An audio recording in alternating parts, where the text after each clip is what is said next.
The Stefon Diggs deal is done. So why did it happen now? And how does it impact the next big move by Brandon Beane? Plus, what would it take for the team to trade up at the draft or trade back? And it's time for our scalding hot takes, sure to happen before the start of the season. That's coming up on this week's edition of the Buffalo Plus podcast.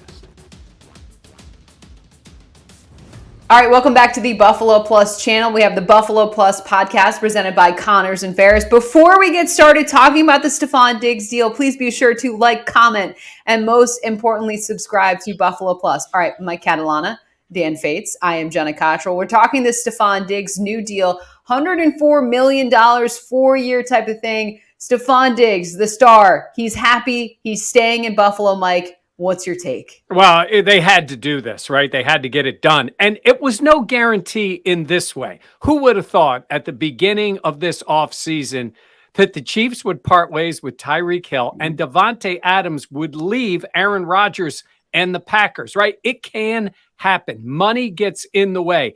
Diggs had hinted enough he wanted a deal, but it was a smart deal also for Beane. You know what Josh Allen thinks about this, right? Schefter, somebody tweeted out that could they trade Diggs, and he just wrote no. And then when the deal happened today, he just wrote yes. He needs him. The Bills need Diggs. Diggs, I say needs the Bills, wants to be with the Bills.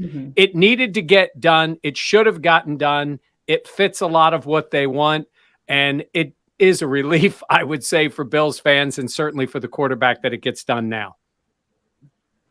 You guys want to say, like, Dan, you were right? Do we want to take that moment? We gave Mike his flowers. Can I get mine? Yeah, I guess. Yeah, I mean, I don't. What? I think Mike's was way more of like a breaking news story. Yeah. What? So you're telling me Mike breaking $1 billion stadium news isn't as good as me standing on a soapbox screaming to get Stefon Diggs a new deal? Like, you want to spend Terry and Kim Pagula's money more than anybody. Like, more than you got to get Josh Allen done now. You got to get Trey White done now. Got to get Stefon Diggs done now. How about the new deals for Catalana, Fates, and Cottrell? How about those deals? Yeah. Get those I want done. all of them done. Well, it's funny because after this deal breaks, and it's Wednesday afternoon, we're recording this. The graphic comes up, somebody tweets, who's next? And it's like DK Metcalf and Terry McLaurin and some of these guys. And I'm sitting there like, man, is it nice not to see Stefon Diggs be in there? Because what I said, like, Diggs doesn't get the big time, as big of a contract as Tyreek or Adams, but he gets more guaranteed money. It lowers his cap hit this year and next year, which helps with what the Bills needed to do. And like I said, it just makes sense. And I know, like I said, Bills fans are extremely happy, as they should be. And I'm not going to be one to pour cold water on their parade. But like, you also have to understand that this is what good teams do. And I know it's weird, but like, this is what they do. The Bills are now a well-run organization, a well-run franchise, and this is how it gets done. I had a friend text me today and go, the Bills are going all in, huh? This deal doesn't scream all in to me. This deal screams, this is what a team needs to do to be successful. You re-sign players that have earned it, that fit your culture, and that makes sense. And Diggs checks all of those boxes. And that's what I said, was that getting a deal done. Brandon Beane's gotten a lot of deals done, guys, with whether it was Josh Allen, whether it was, what was the other one? Deion Dawkins. Like, some of these deals, Trey White. He's gotten all of these deals done pretty much drama-free and pretty much before the deadline, where this really became this like, oh my gosh, what's happening? And again, this is 2 years before, Jenna, his contract was up. But this is the world we live in now. I was going to say, the NFL has just changed so much. And I think this is just another testament to that. But it's so true. I mean, this is what a responsible GM does. A guy who outplayed his contract, who deserves that type of money, who bought into Buffalo, who's a team captain, who's helped been a part of changing the national narrative in terms of the Bills and what they can do. You pay that guy. And that's what he did. And look, it helps out this year in terms of the cap hit, things like that. So it's mutually beneficial, obviously. But at the same point, you want to keep your guys happy. It sends a message, too, in that locker room that if you play well, you are going to get paid if you want to stay in Buffalo. Yeah. All these things make sense to me. It makes sense in what has been done. And I know Bills fans are very excited. Of course they should be. Stephon Diggs is a star, and he's coming back to Buffalo, and you have another star on that roster. I think of training camp this upcoming summer with all Von Miller, Josh Allen, Stephon Diggs walking into Pittsburgh. Like, that's going to be really cool for a lot of Bills fans and for them to show up on the field. And that being said, though, I don't know, Mike, if that changes the Bills' approach in the draft, because I still expect them to want to keep their fastball and keep adding talented receivers. Yeah, there's a lot of things, positions we can look at that way. Wide receiver is one of them. You can get a lot of guys on the field at the same time. And I want to talk about that a bit later, too, on why certain positions you can add players who can contribute right away, and other positions it doesn't work as well, and they have to wait their turn. But in terms of the Diggs deal, it's funny that Dan mentioned those guys, talented guys. Terry McLaurin is a super talented player who has played with nobody at quarterback in Washington. And you start looking at that and say, the different dynamics of these wide receiver deals, like Tyreek Hill had won a Super Bowl in Kansas City, got them to a couple more, and was great for them, but they got a pretty good haul in return. Yeah. Now, we all look at it and go, man, without Tyreek Hill, they're a different offense, but they have Mahomes. Can they make it work? And then you look at the Green Bay one is the stunning one, just because Adams was so tied to Rodgers, and Rodgers needs that help. I guess he hasn't gotten there again to get over the top. I'm thinking in terms of when you have the quarterback and you have the wide receiver, the importance of keeping them together. Like, if I'm Washington and I'm Seattle, I might be looking to move those guys. And I know that sounds bad, but you don't have the quarterback yet, and it's hard for a wide receiver to elevate bad quarterbacks. The deal with Diggs and Allen is, you guys see it all the time. Yeah. Fans see it. They are so tied together. To get this deal done now is smart. He's still absolutely in his prime. He's a phenomenal route runner, keeps himself in shape, does everything for the team. Dan's point about not being all in, you're right, because think of the opposite. And I don't care really what you got in draft capital.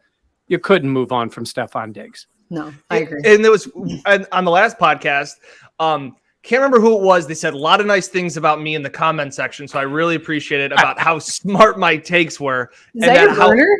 I don't know. It wasn't my burner. Trust me, it was the opposite. Might have been my arch enemy, but just saying that the fact of I had just brought up the fact, like I said, that you need to get Diggs done before it dragged on. And like I said, for all the people, so many people in the comments said Diggs isn't going anywhere. Diggs isn't going anywhere.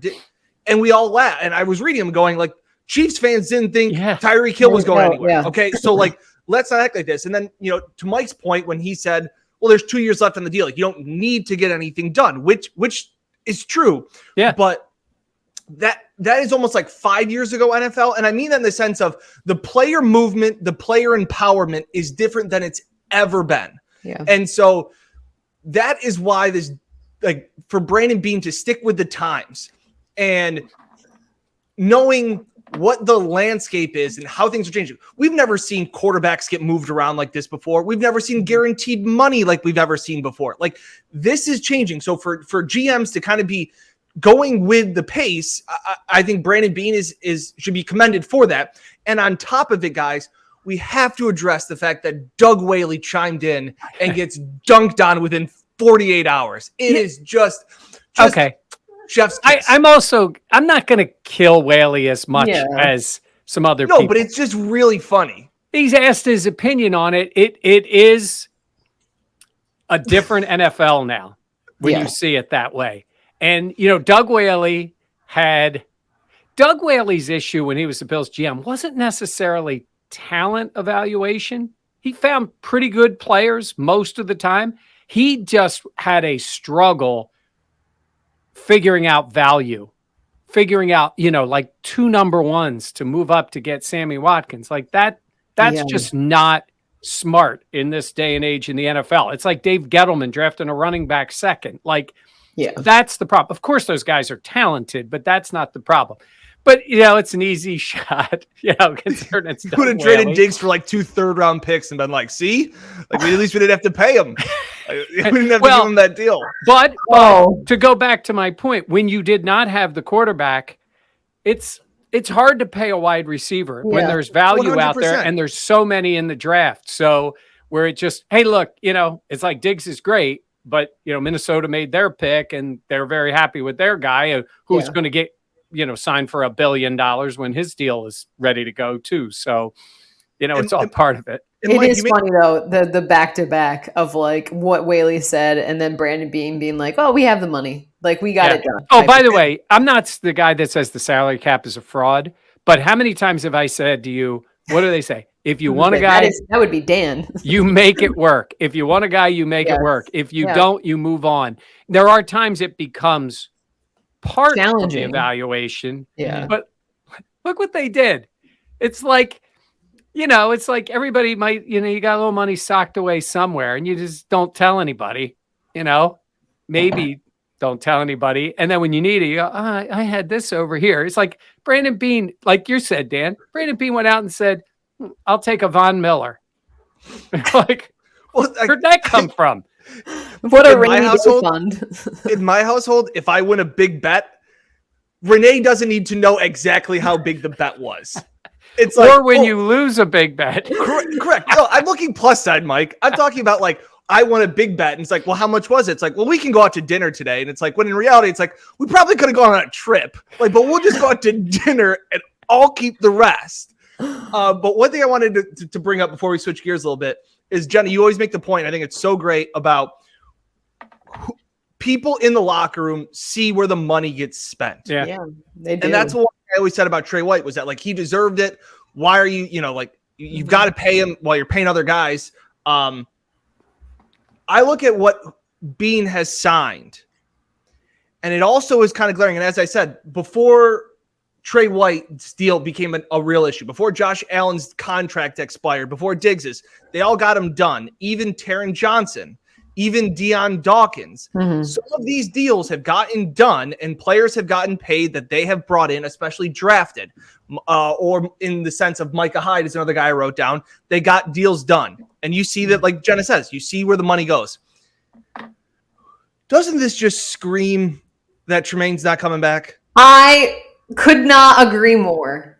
Doesn't this just scream that like the way that everybody else's deal has gotten done before the crunch deadline, like before it was getting it settled, they've gotten something done. Yeah. And it just really seems like if you're Tremaine Edmonds, you're seeing Deion got paid, Trey White got paid, Taron Johnson got paid, Steph got paid, Josh got paid. And you're sitting there like, so what are we doing here, guys?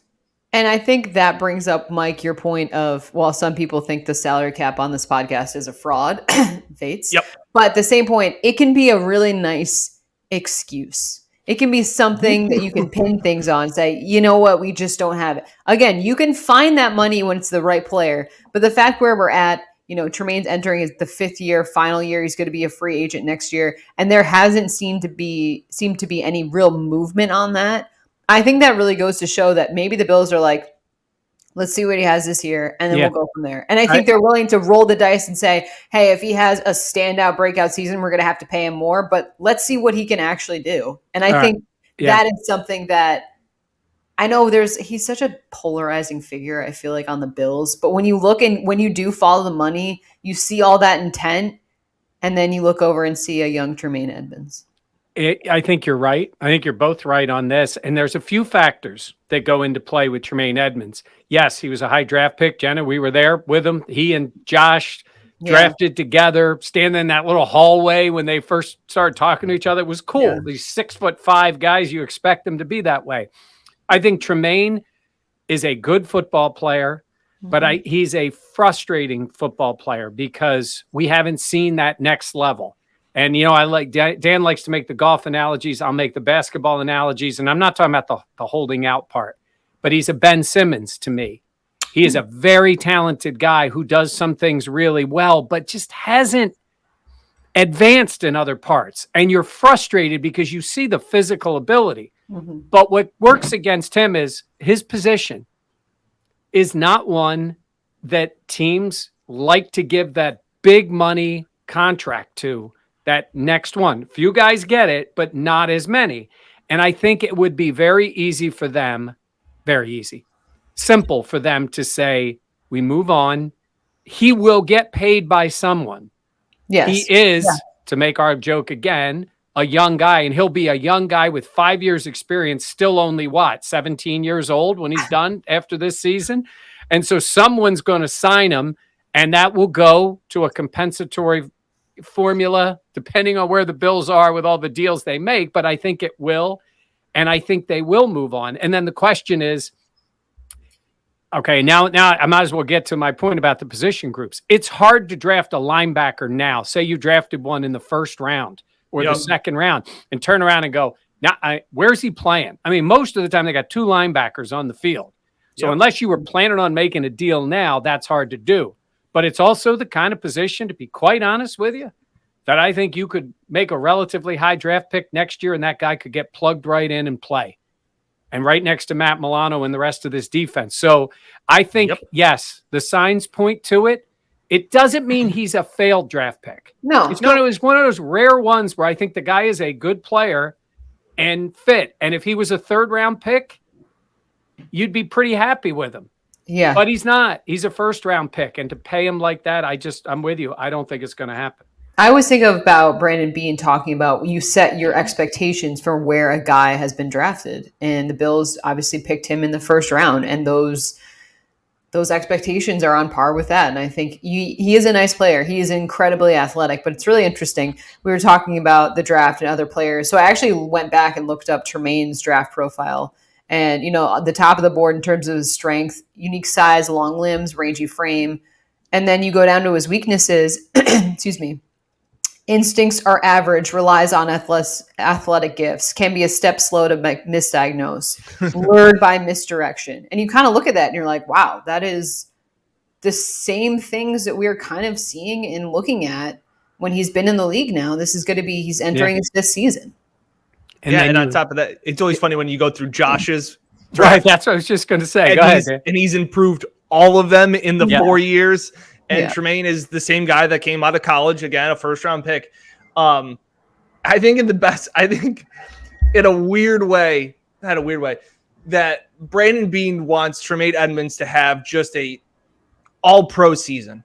Lead this defense, be that guy that they always thought could be, and then just sit there and be like, hands are tied. Like there's just it's just out of our hands. We'd love to have him, but we just know, like, kind of like a Harrison Phillips. Again, another guy that different circumstance coming off, and he had an injury in the middle of his rookie contract. But again, another guy that I think they would have wanted to keep Harrison. They would have gotten a deal done at some point. And that's just how, like I said, I'm just looking at the track record of deals have gotten done.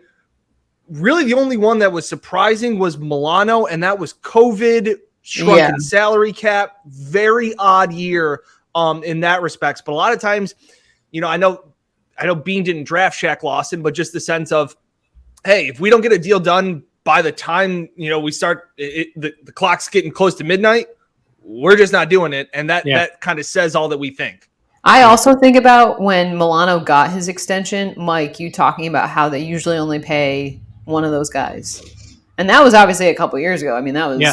The 2020 going into the off season there. So that to me, like, it was entering the 2020 season. We just come off of the 2019 season. Right. But still, like, that to me is like, I mean, that was a couple years ago. And you're right. And they had the ability, based on that 5th-year option, they had the ability to let this string out. And to Dan's point, even if he has that year, like you're saying, it's hard to pay that linebacker big 100%. Money in that second deal, which is where I go back and say, it's why you see teams. And this is the part I don't know if Brandon Beane had it to do over again, not specific to Tremaine Edmunds, but to the position. Are you drafting a linebacker there? Because it is in a lot of cases about the second contract. And you're saying it's a lot to invest there. That guy's got to be a star. Maybe to invest. Maybe a defensive end. Well, again, but those positions, offensive line, usually at the corners, but now it's been some guards, but definitely pass rushers or D linemen, corners, quarterbacks. That's usually where it is. Now, we've gotten a lot of wide receivers of late, but in terms of that, it's usually where you draft. So, yeah, you're right, Dan. At some point, you got to move on from somebody or make priorities on somebody, and I think he is going to be the odd guy out. I just like that Beane doesn't usually get backed into corners with deadlines of contracts. Yeah. That's what like Bean gets deals done when they make logical sense. When he got the Josh Allen deal done. Yeah. When he got the Josh Allen deal still looks great. The Trey White deal, he was the highest paid guy for like a week. Yeah. Until Ramsey reset that one. This Diggs deal looks pretty comparable, especially with who's going to come up next and get a massive contract with what's going on. So, like I said, but this is what well-run teams do. It's just something new, I think, to Bills fans. We're like, I can't believe they got this deal done. Whereas I was sitting here going, and I think we all thought, you're absolutely going to get the deal done. It's just a matter of when. Yeah. All right. So we talk about the draft. We touched on it a little bit. The Bills sit at 25th overall in terms of the first round. Mike, do you think they move up? Do you think they move back? Do you think they stay put? Do you think Diggs has anything to do with this? Like, how do you evaluate things now? Okay. Can I say this at the beginning is my scalding hot take involves a move up, but I want to save it. Ooh. How's that? Okay. I do think there's a scenario that they move up. Okay. And I'm not even going to give you the position that they're going to move Wow. up for. But yeah, I would say the chances of moving up are better than moving back. I think there's going to be teams, there's a lot of value.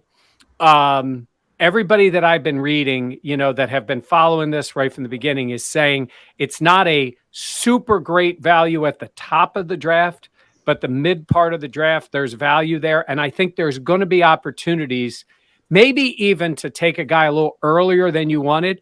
But because you're not moving up for a quarterback, that changes the value of the trade. Teams might be willing to move back to get out of that spot. And a team like the Bills, in the position they're in, might say, all right, we'll move up and take that guy 9th or whatever the number is.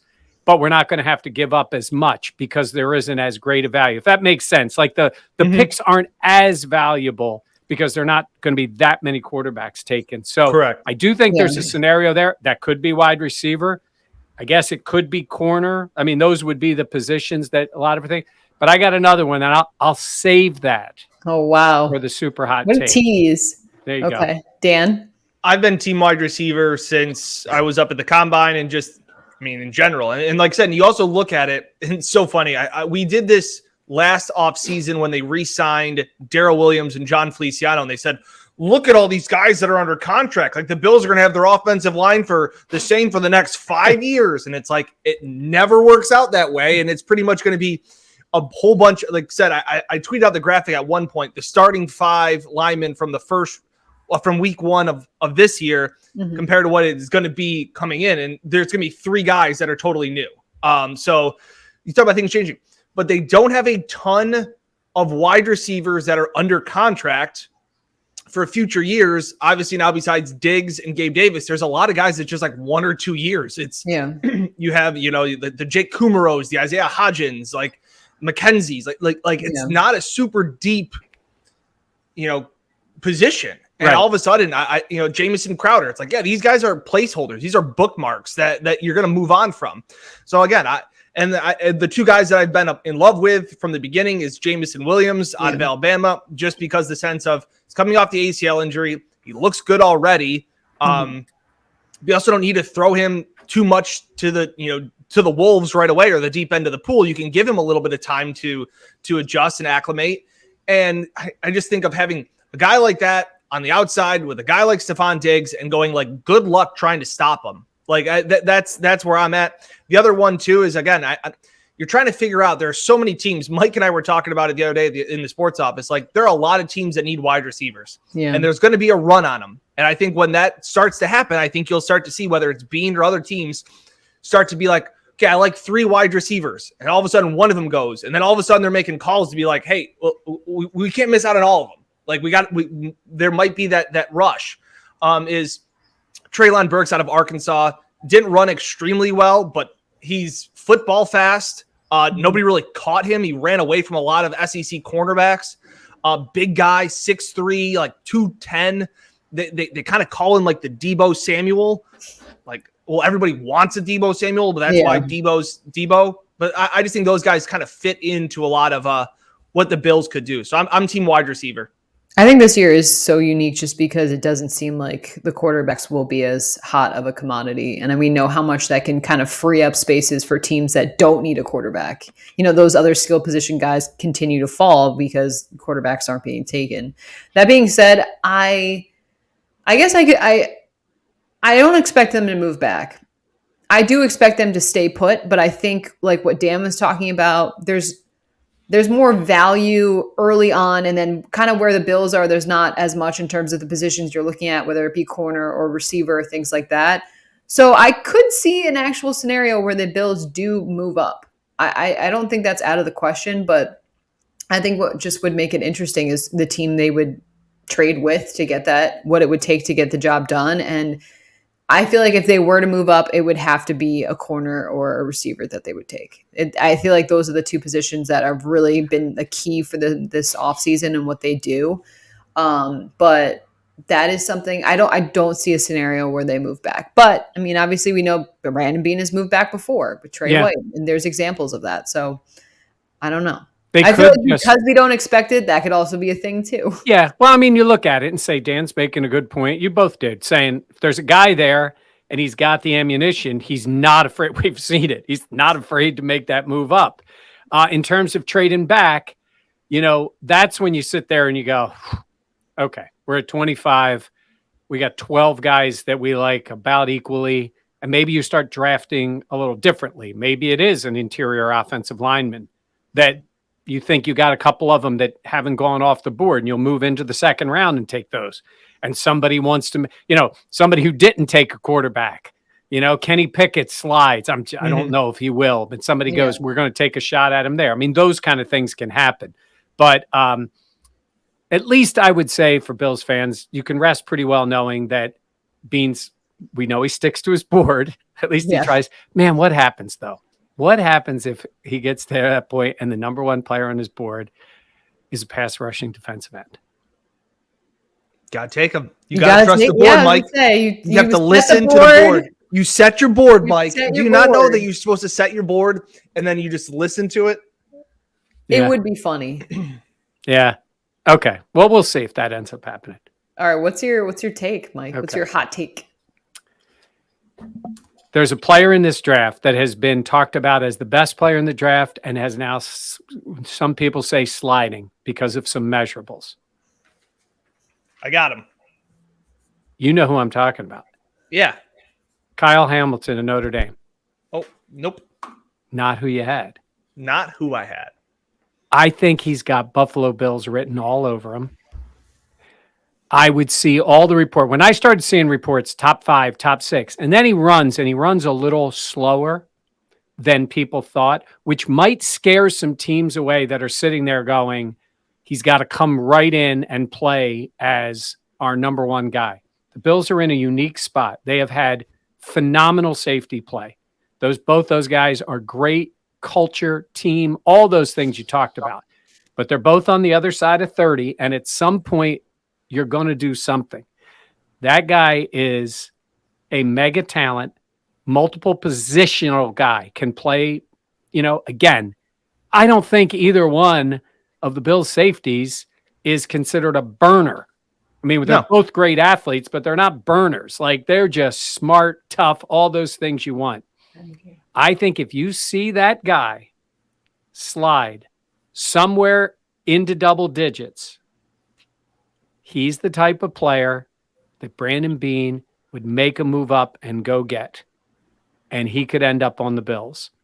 Now, there's other teams that maybe would be thinking the same way, but I think he is their type. I think he fits in as that type of guy.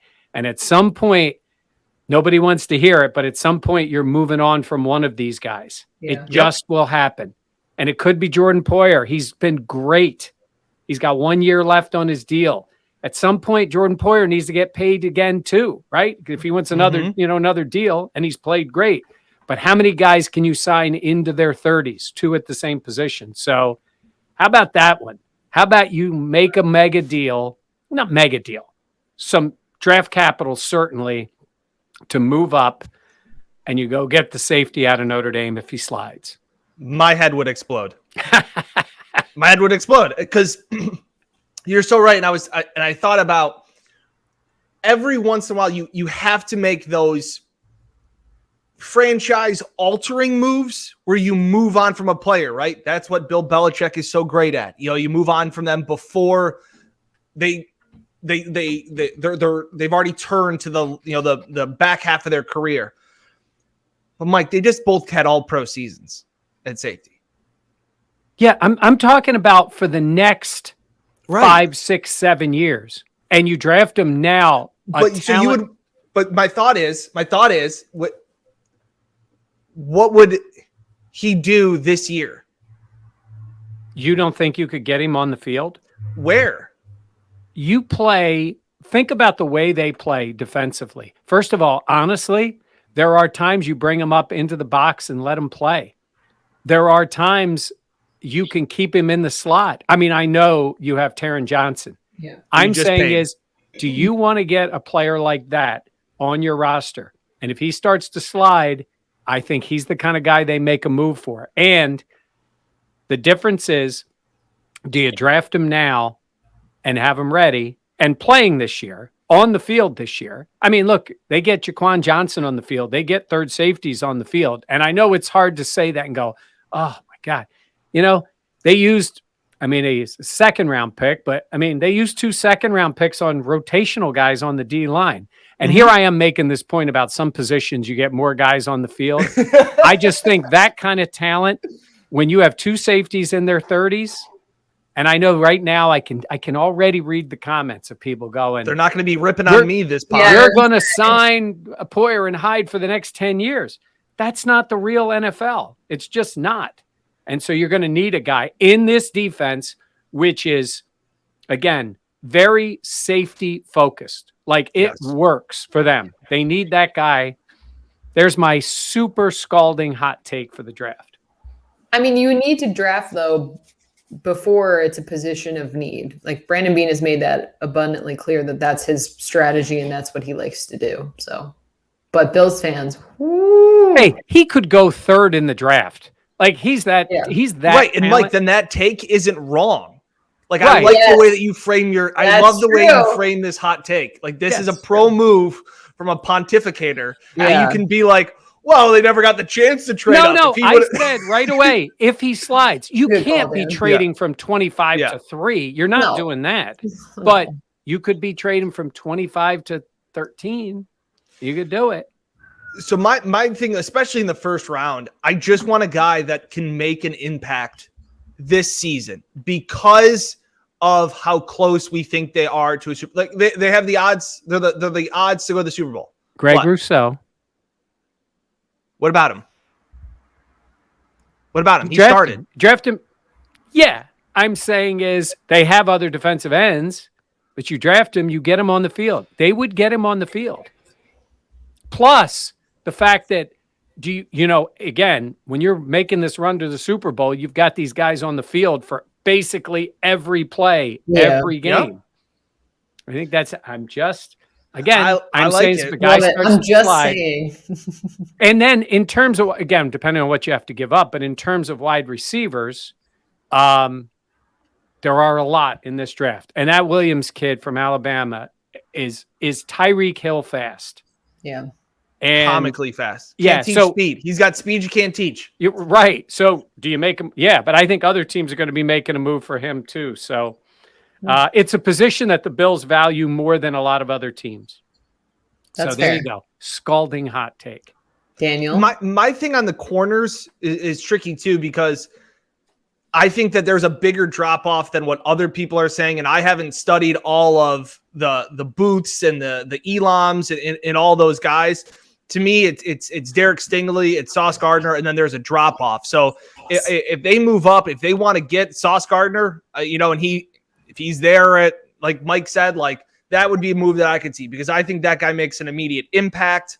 I think some of these other guys, you're kind of holding their hand along in easing them into being a starter, which is I think a lot. I still think the Bills, they were in on Patrick Peterson according to multiple reports. I think the source that I have says that The Bills are interested in Stephon Gilmore. They are in conversations, but they are nowhere near the leader of landing him. So take that for what it is. It goes to show you that, like we've all thought and like we all hoped, the Bills are kicking every tire that they can on any veteran corner. Just real quick before you get to your hot take, I want to, maybe Gilmore's waiting to see what the national TV schedule is for the Bills. It's very true. Before he makes a decision on coming to Buffalo, right? That's very true. You know, can't get that direct TV contract for the fam. So speaking of TV, real quick, the Bills are absolutely opening in LA, right? Should be. The Von Miller thing. Von Miller, right? like Von Miller was the cherry on top of that. That's what's going to happen. Yeah. And the overtime rules changed because of that Bills Chiefs game. We'll get, that's another, we've got plenty of offseason to discuss what happened in the sports office. Let's see. Where's the super hot take? I didn't have one. I know. Where is it? Yeah. You're the king of the hot takes. Where is it? Jenna. That's, I'm honestly. No, Mike's hot take burned mine to pieces. I'm not gonna lie, that's very fair. Yeah. That threw us all off. I'm taking a week off from the hot take after the comment section roasted me so bad. I'm just gonna. When did they roast you? Somebody said that I knew football like a 13-year-old that played Madden. That was one of them. To that I said, thanks for listening. And they responded, I'm as sarcastic as you. You're welcome. Which I thought was awesome. That was good. That was great. Good. Thanks for listening. Like, seriously, like, comment, subscribe, tons of comments. We go through the comments. We try and respond to more of them, but love the comments. They are awesome. Yeah.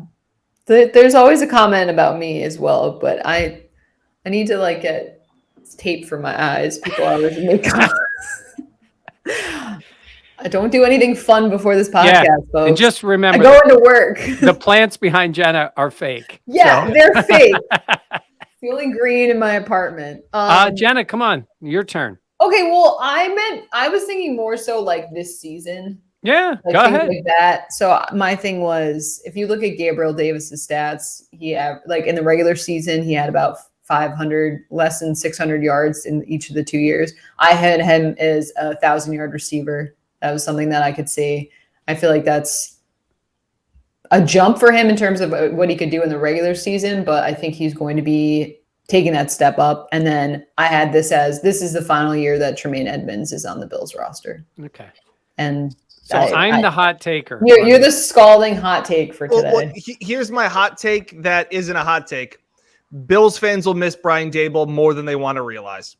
There's one for you. I think that's fair, actually. When I was talking to some people at the Combine in Indy that know people inside the league that were giving a lot of credit to Ken Dorsey and for what he was doing. And the one thing that did stand out to me was that Sean McDermott talked about, we asked what is in your system of an offense, how does the quarterback coach relate in their relationships with the quarterbacks and in the position coaches pretty much. And it's kind of what you expected. And the fact that like Brian Daboll would do general meetings and then he's kind of big picture. And then it's down to the coaches, the individual position coaches to work every single day. And that's what he said. He's like, Ken Dorsey was every single day with Josh. Like he is the guy. And so if you think that Josh Allen made that a lot of progression, I can imagine a lot of people thinking that Ken Dorsey deserves a lot of that credit. Yeah. I think Brian Daboll deserves more. But yeah. Well, and it'll be interesting to see Daboll operate this year. The one thing he's got for him is he can make a decision on Daniel Jones, and that can happen relatively fast. And the Giants will have some draft capital next year too, I think, to make a move. And maybe they even make another move now, you know, like the Eagles did. By the way, you want to make a deal, make one with the Saints. Seriously. Yeah. Oh my God. The Eagles may not get it right, but seriously, they give up a 1, 2, and a 3 for a mid-range 1 in this draft. So I had to read that tweet like 6 times though. I was like, yeah, it was clunky. What are these things? But in terms of that, because next year, again, that's a quarterback draft. But I will say Daboll, as much as we love him, is going to be looking on that, you know, roster and looking on that field and not seeing 17. Yeah, that just changed things for him too. I got another hot take. They just come out of me now. Now that I think about Yeah, it. I was going to say, gates are open. The Bills will draft a running back that will take snaps away from Devin Singletary. Oh, I was going to. Okay, I like it. I like it. Very fair. A dynamic back, right? Yep. Second round? That it could be second round. I think it's we talked about last year that they were in on ETN and it's funny because as I spin myself into believing that, I hate running backs. We all know that and my take on that. But if I call them a playmaker and they just line up in the backfield, that's good. I can twist my mind into being like, hey, they can take a playmaker in the second round. And like, he just happens to have a number in the 20s and he just happens to get a lot of carries, but he also catches the ball a lot. Dan, so does it factor into your equation that Zach Moss will come back in the greatest shape of his life? Oh, wow. He will come back in the greatest shape of his life. That is true. I didn't factor that in.